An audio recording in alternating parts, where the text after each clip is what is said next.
Hey guys, Mike and Hannah here with Delta. Today we're going to show you how to install a Delta Touch 2.0 kitchen faucet. We're big fans of Delta products, and this one might be one of our favorites. Delta faucets come in a variety of styles and finishes, really anything you're looking for to match your kitchen style. Today we're actually going to be installing a Leland Touch 2.0 faucet, so some of your parts and your faucet might look slightly different, but this install video will work for any of Delta's Touch 2.0 faucets. There's only a couple of additional steps to install a touch faucet versus a regular kitchen faucet, and it's pretty easy to install. It's battery operated, so there's no need for an electrician, and you really don't need many tools to do this install. You need a screwdriver, a couple of wrenches, and a small pot or bucket. And we recommend some safety glasses too, just because when you're working under the sink, you want to drop anything into your eyes. And also a pro tip, we recommend having a long screwdriver because it helps to reach behind the sink where you'll need to tighten a couple of things. Lastly, you may want to grab a towel because there might be a little water to clean up along the way. And with that, let's get started.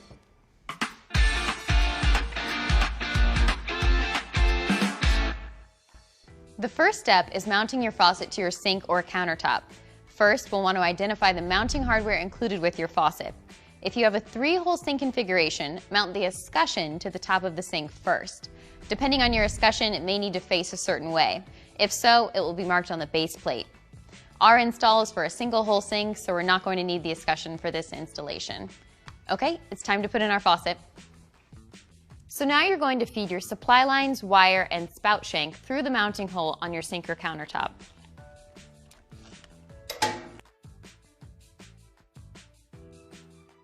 Now when you do this, you want to make sure that nothing is pinched and that your temp sense LED indicator light is facing forward and that your handle is parallel to the edge of your sink.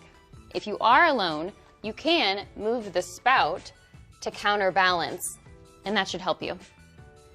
Okay, now that we have our lines fed through our countertop, one thing I always like to point out here is this manufacturer tag. If we can try to not rip that off, it can be helpful. It's got some great information on it. It's got your model number, the manufacturer date, even the customer service number. So if you have any questions, you might want to reference this tag when you have to call customer service.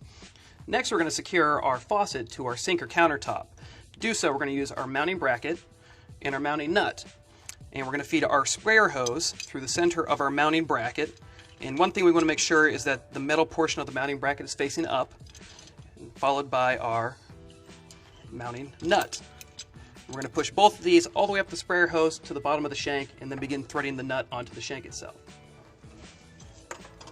And you'll notice as we get towards the top there that there's a cutout on one side of the mounting bracket, and that's for all your supply lines and your wire. You want to make sure you're feeding those in there as well as you continue pushing the bracket up onto the shank. And then next we're going to have the mounting nut up onto the shank behind it. One tip on this is as you get the mounting bracket towards the bottom of the sink, you'll notice that it might get a little tough to continue turning the nut if you grab all these wires and these supply hoses with one hand and kind of hold them off to the side as you continue threading the nut. It might be just a little bit easier. You want to make sure you get this hand tight. You want it snug but not overly tight because this is your last chance to really center the faucet up. So this is when it's really nice to have 2 people. So I can be up here above the cabinet holding on to the faucet to make sure everything stays straight and centered as he's tightening the screws. That all hand tightened and everything looks good. I'm going to verify that my supply lines aren't pinched. My little solenoid wire isn't pinched either.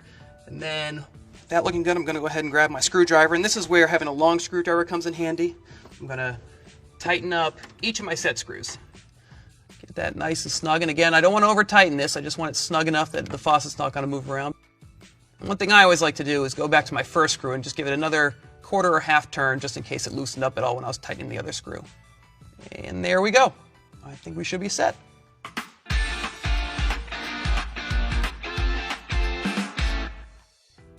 Next, we're going to install our check valves onto our supply stub outs. Now, I'm going to spare you the science and details behind why these are so important, but just know that they are required for the function of your Touch 2.0 faucet.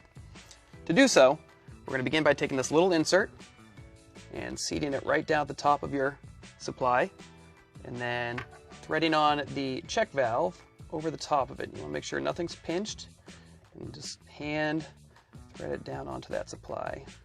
And then this is again where your 2 wrenches come in handy.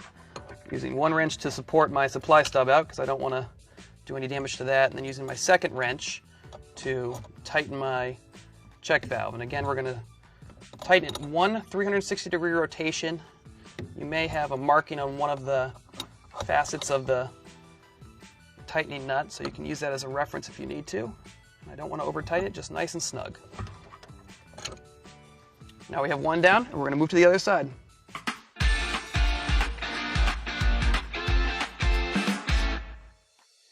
Now with our check valves installed, our next step is going to be to connect our faucet supply lines to our supply stub outs. And one of the most important steps in any faucet install is making sure that we get the cold supply line to the cold stub out and the hot supply line to the hot stub out. Delta's made this easy for us by color coding the tips of the supply tubes. Reds for hot, blues for cold. Now, in general, the right stub out will be your cold. However, I can't guarantee it, so just verify that your configuration is the same. Now, you'll notice these PEX supply tubes, you may have a little bit of extra tubing here. Now, the way we deal with that is we don't want to cut it, but you can actually loop it to get it down to your stub out. Now, one thing you want to keep in mind is this loop, you never want to be any less than about 8 inches across because you could kink it and cause flow issues. So if you do have a little bit of a tight loop there, you can actually do more of a spiral pattern rather than a loop when you're bringing the connection down to the top of your check valve. And we're going to begin hand tightening it, and it helps to use 2 hands here. You want to make sure you get your PEX line straight up and down as you get that threaded. And once it gets a little snug, we're going to go ahead and use our 2 wrenches again. I'm using 1 wrench on the bottom of the check valve because we don't want to damage this at all or over tighten it on our stub out. And then I'm going to use the second wrench at the top of our supply line where it connects to the check valve. Now, you'll notice that the nut for the supply line, the tightening nut, has a little diamond pattern on one facet of the nut. We're going to make sure we only turn this 1 full revolution all the way around, 360 degrees. And I can use that little diamond pattern to confirm that I've gotten it 1 full revolution, just a little bit more. There. Now I've got that diamond pattern back to the front, and we're ready to move on to the other side.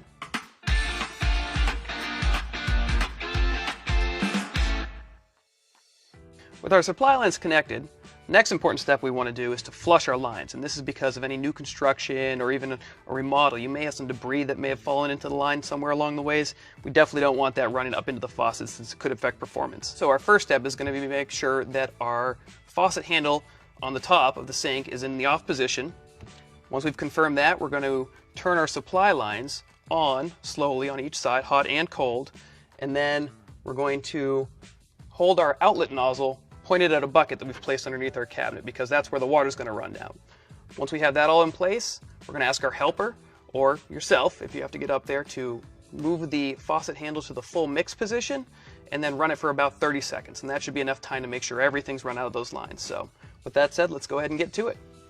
I'm going to begin by turning on both of my supply lines slowly. And with those in the on position, I'm going to hold my outlet tube just to the side, point it right on my bucket because that's where the water is going to spray out. And then with everything in place, I'm going to ask my helper to go ahead and turn it to the on position. So I think I'm all set down here, Hannah. Go ahead and turn that to the full mix position. Okay. Faucet is on to full mix position, which just means it's right in the middle between hot and cold. And you want to make sure you do this so you flush both the hot and cold lines. Ready to turn off? Faucet's off. There, that looks good. So we've run it about 30 seconds, and we're going to move our bucket out from underneath the cabinet.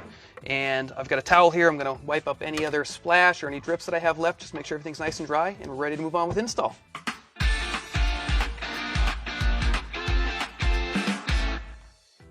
With our lines flushed, we're almost done. There's only a couple other connections to be made. Our next step is to take our solenoid, which we're going to connect to the bottom of our outlet tube, and you'll notice there's a top and a bottom. The top has the attached blue clip, so I'm going to go ahead and push that right up onto the outlet tube. I'm going to make sure that's nice and tight connection. All right, and then I'm going to snap the blue clip into place, and then I want to give it just a little bit of a tug down to make sure it's got a good tight connection there. Next, I'm going to thread my sprayer weight onto my sprayer hose. And we want to make sure that this hose isn't tangled around any of the other supply lines or wires because this is actually going to move up and down when you use your faucet. We want to make sure nothing gets tangled. So I'm going to push the end of my sprayer hose onto the bottom of my solenoid, nice and tight. And I'm going to use my last blue clip to snap it on from the side. You'll hear it snap into place, and I'm going to give it a gentle tug down just to make sure we have a good tight connection there.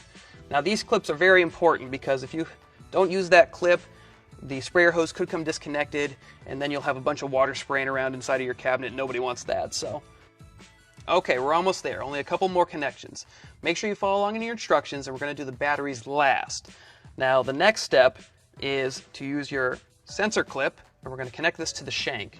And now you want to make sure this little clip is free from any other metal contact, anything that could come in contact with it, because that could affect the performance of the faucet.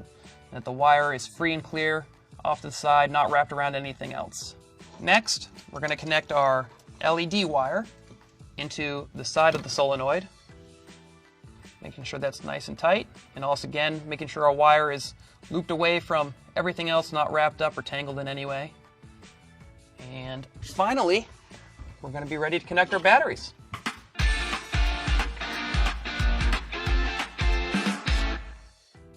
Your Touch 2.0 faucet can be powered by C batteries or AA batteries.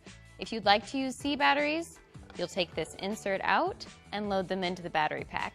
If you'd like to use AA's, which are included with your faucet, you'll put the insert in and you will load them according to the guide on the outside of the battery pack.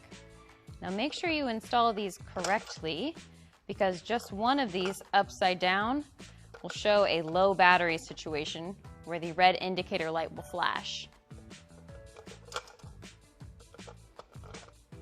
Load them like so, and there you go. Thank you. Now I'm going to place the cap on top of the battery holder, and you'll notice that there's actually a plus and a minus on top of the cap that corresponds with the plus and minus on the holder itself at the top there. I'm going to feed in these little tabs on each side, making sure we get a good tight connection. It'll snap down into place. Now we want to talk about placement for a second about this battery pack, because you don't want the cord to be wrapped around any of the other wires, and you also don't want to try to stand it up straight or lean it against anything. One side actually has some feet, so we're going to go ahead and set it down flat on its feet and then push it back into the cabinet. And I'm making sure that my cord is tangle free and that nothing else is up around the battery pack, and it's got some good clearance around each side, at least an inch or so. Now with that in place, we're ready to test our faucet for leaks. So I'm going to have Hannah go ahead and turn on to full mix up there. Okay, faucet is on. All right, now while that's running, I'm checking to see if anything's leaking, looking for any little drips coming out from any of my connections.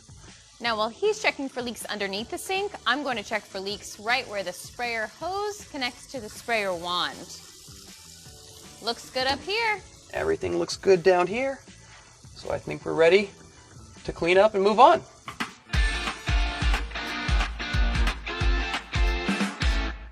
Okay, so now that we've checked for leaks, we're going to check the functionality of the faucet. We'll start by turning the handle on. It turns on. We can turn it off by the handle. We can turn it on by the spout, move it around and it doesn't turn off. And we can turn it off by the spout. Great job on the install, it works perfect. Thanks, it was pretty easy. We hope you enjoy your Delta Touch 2.0 faucet.